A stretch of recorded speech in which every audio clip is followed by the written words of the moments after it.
Continúan los intensos combates en la región ucraniana de Kharkiv.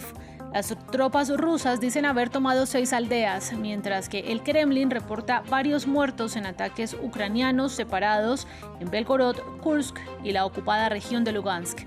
Tenemos informe. Más de 300.000 evacuados desde Rafah. Esto reporta el ejército israelí, que llamó a su vez a los palestinos del sur de Gaza a abandonar la zona en vísperas de un inminente ataque terrestre. Se estima que más de 1 millón de personas han buscado refugio allí en 7 meses de guerra.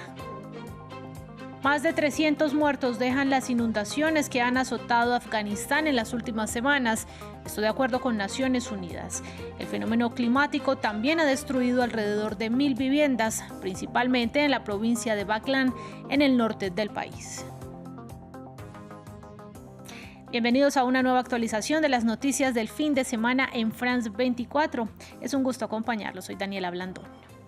Comenzamos hablando de la guerra en Ucrania. Autoridades locales rusas reportaron la muerte de al menos 5 personas en 3 ataques separados con drones y artillería ucranianos, que dejaron además 8 heridos. En la región ocupada de Lugansk informaron de al menos 3 muertos tras un ataque ucraniano a un depósito de almacenamiento de petróleo, así como 2 muertos más en 2 ataques separados con drones en las provincias fronterizas rusas de Belgorod y Kursk.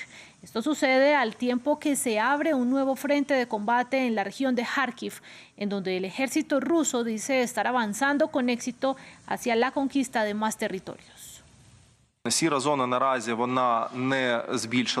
zona gris no ha crecido en este momento. La línea del frente se ha estabilizado ahora. De hecho, se están librando feroces combates en 3 aldeas. Observaremos y confiaremos en las capacidades de las Fuerzas Armadas de Ucrania. En lo que respecta a Kharkiv, por el momento no hay motivos para anunciar evacuaciones. Entendemos claramente las capacidades que aplica el enemigo en el norte de nuestro territorio. Sí, puede que la situación se intensifique. El enemigo podría presionar con más fuerza. Los rusos podrían reforzar sus unidades y su presencia militar. Entendemos las posibles direcciones en las que podrían actuar. Sin embargo, por el momento no existe ninguna amenaza para Kharkiv.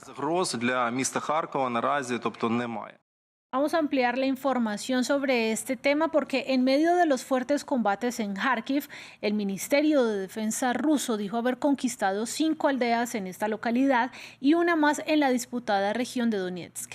Nuestra enviada especial a Kiev, Catalina Gómez Ángel, nos contó más temprano lo que se sabe hasta el momento de este nuevo frente de batalla en esta lucha por el control territorial. Esas versiones de cuántas poblaciones están en control de las fuerzas rusas varían según quien lo diga. Uno de los corresponsales de uno de los medios más importantes en Ucrania, el Ucrania Pravska, asegura que 4 de estas poblaciones estarían en control de las fuerzas rusas, y el Instituto de la Guerra, que con sede en Londres, que habla y que monitorea esta guerra desde el comienzo, asegura que tienen la certeza de que son 3 poblaciones fronterizas. Sin embargo, hay 2 frentes en las cercanías a la ciudad de Kharkiv, en esta provincia. Uno está al norte de la capital de la provincia, que va camino a la población de Lipsy, donde en este momento allí se librarían todavía enfrentamientos entre las fuerzas rusas, que han entrado en pequeñas unidades de infantería apoyadas desde atrás por la fuerza aérea y por la artillería, con las fuerzas ucranianas. Y el otro está un poco más al sur, al noreste de la capital de esta provincia, cerca de la población de Vovchansk. Allí habrían capturado al menos 2 poblaciones. Sin embargo, la diferencia de terreno que han capturado es diferente. En la una, al norte, tendrían 5 kilómetros de profundidad más 10 kilómetros a lo largo. En la otra sería al menos 1 kilómetro de profundidad. Sin embargo, más allá de esto, lo que ha hecho Ucrania ha sido evacuar a la población que todavía permanece en esas poblaciones. Al menos 1.700 personas han sido evacuadas. Recordemos que todas son poblaciones que en algún momento estuvieron en control de las fuerzas rusas y que volvieron a ser retomadas por Ucrania en septiembre de 2022. Mucha parte de esa población se había quedado o volvió después de esta liberación, y también se sabe que Ucrania ha movilizado muchas más brigadas a la defensa de esta frontera, como lo ha anunciado el gobierno ucraniano. Y de la guerra en Ucrania pasamos a la guerra en Gaza. El ejército israelí da muestras de querer seguir con su plan de una invasión terrestre en la zona de Rafah. Esto es en el sur del enclave. Este sábado llamó a los palestinos refugiados allí a evacuar hacia lo que llama un área humanitaria en Al-Mawasi. Estábamos en la ciudad de Gaza y nos dijeron que evacuáramos a Han Yunis. Luego, desde Han Yunis, nos dijeron que fuéramos a Rafah. Y ahora nos dicen que evacuemos a Mawasi, que salgamos de Rafah. Tengo que hacerlo, como puede ver. En tiempos de guerra no hay ningún lugar que sea seguro. Esperamos bombardeos por todas partes. Según el ejército israelí, desde Rafah ya se han desplazado al menos 300.000 personas de un total de 1 millón que se calcula llegaron al lugar desde que inició la guerra hace ya 7 meses. Para ampliar los detalles previamente, nuestro corresponsal para Jerusalén y los territorios palestinos, Federico Cuev Barberena, nos envió el siguiente reporte. Pese al rechazo internacional, pese a que su aliado Estados Unidos presiona con el freno de algunas armas, Israel sigue avanzando en la invasión de Rafah, que apunta a ejecutar en movimientos más reducidos. Este sábado el ejército israelí volvió a sembrar el miedo en el área al añadir en la zona del este de Rafah más puntos de evacuación que incluyen los campamentos de Rafah y Yabura y barrios más céntricos como Adari y Geneina. Con panfletos y mensajes en redes sociales, las autoridades israelíes ordenan este nuevo desplazamiento forzado y les instan a ir a Al-Mawasi, una zona costera que ya está saturada y no cuenta con agua corriente ni saneamiento. Es por eso que muchos de los más de 150.000 refugiados que ya han huido de Rafah se están dirigiendo a Deir el-Balah, en el centro de la franja, donde también la situación se está desbordando. La portavoz de la Agencia de la ONU para los Refugiados Palestinos, Louise Waterrich, dijo que donde quiera que mires esta mañana en el oeste de Rafah, las familias están haciendo las maletas, por lo que el éxodo va más allá de las zonas marcadas por el ejército israelí. Pero eso no es todo. Israel también ordenó la salida de residentes y refugiados de Jabalia y otros 11 barrios del norte de Gaza ante los planes de intensificar los ataques allí por el reagrupamiento de militantes de Hamás.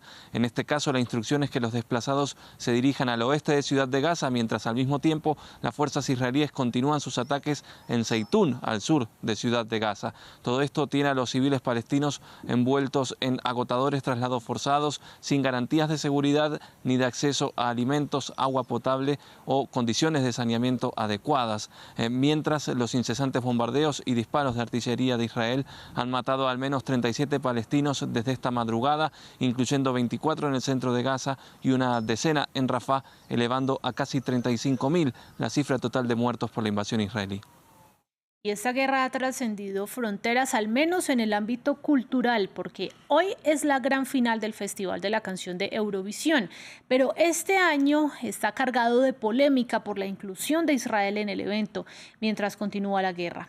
La concursante israelí Eden Golan se ha convertido en un foco de protestas por parte de manifestantes pro-palestinos que quieren que la expulsen del concurso. No obstante, el primer ministro Benjamin Netanyahu le deseó buena suerte y dijo que ya había ganado al soportar el rechazo de sus detractores. Es el evento de música en vivo más grande del mundo, uno que se enorgullece de unir países a través del entretenimiento televisado. Pero el concurso de Eurovisión de este año, celebrado en la ciudad sueca de Malmö, está más dividido que nunca por la inclusión de Israel. Me gustaría que fuera así, que la música uniera a la gente, y todos amamos la música. Pero este año la música está dividiendo a la gente y eso no me gusta. Montar un programa como Eurovisión simplemente se siente mal cuando están sucediendo estas cosas. Así que estoy mostrando mi apoyo a Palestina y espero que los países y los líderes de los países reaccionen de alguna manera. Multitudes de más de 10.000 personas salieron a las calles de la ciudad coreando Palestina libre y pidiendo boicots de desinversión en Israel. El foco de las protestas, la concursante israelí Eden Golan, uno de los 10 actos que lograron pasar la semifinal. A pesar de ser abucheada en el escenario, la joven de 20 años dice que no se desanimará. Tengo el mejor equipo de seguridad para cuidar de mí y de toda la delegación, y depende de la gente qué hacer. Pero yo me estoy concentrando en mi parte, que es dar el mejor desempeño, y en la buena vibra, la buena gente. La emisora de Eurovisión, EU, ha rechazado las demandas de descalificación de Israel, diciendo que el evento debería permanecer apolítico en el escenario. Pero a pesar de su comentario, la política dentro del concurso no es nueva.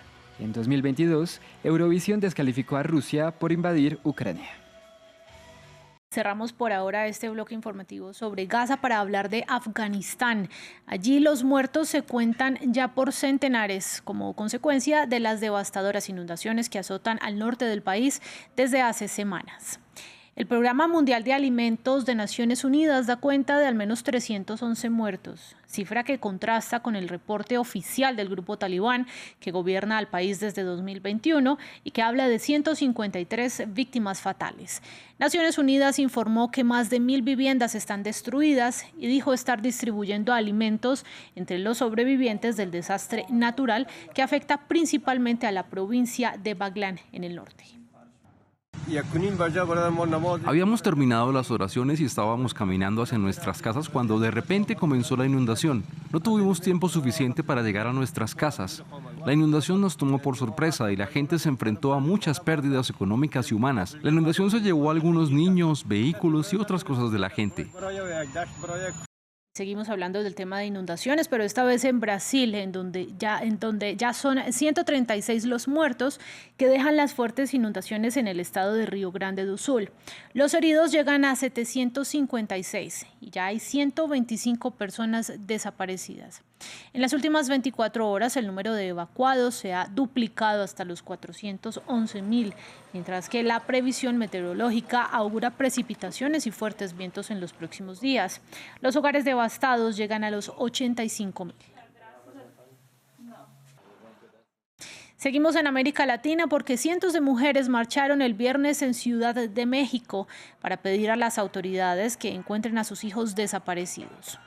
La protesta tuvo lugar en la previa de la celebración del Día de la Madre en el país este domingo, tal y como ocurre en varias otras naciones de la región.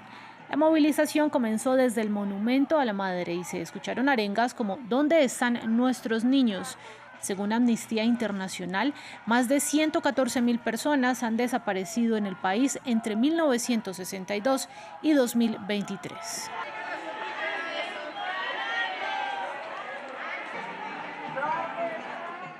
Y vamos a cerrar con un impresionante espectáculo de luces natural. ¿Fue usted uno de los afortunados en verla? La tormenta solar más potente en más de 2 décadas golpeó la Tierra el viernes, provocando increíbles auroras boreales desde Tasmania hasta Reino Unido, aunque amenaza con perturbar los satélites y las redes eléctricas durante el fin de semana. Más detalles en el siguiente informe. De Tasmania a Edimburgo, de París a Michigan, los afortunados salieron anoche a disfrutar de un hermoso cielo. Las auroras boreales y australes fueron las más intensas de las últimas décadas, mientras la Tierra sufría la primera tormenta solar de categoría extrema desde 2003.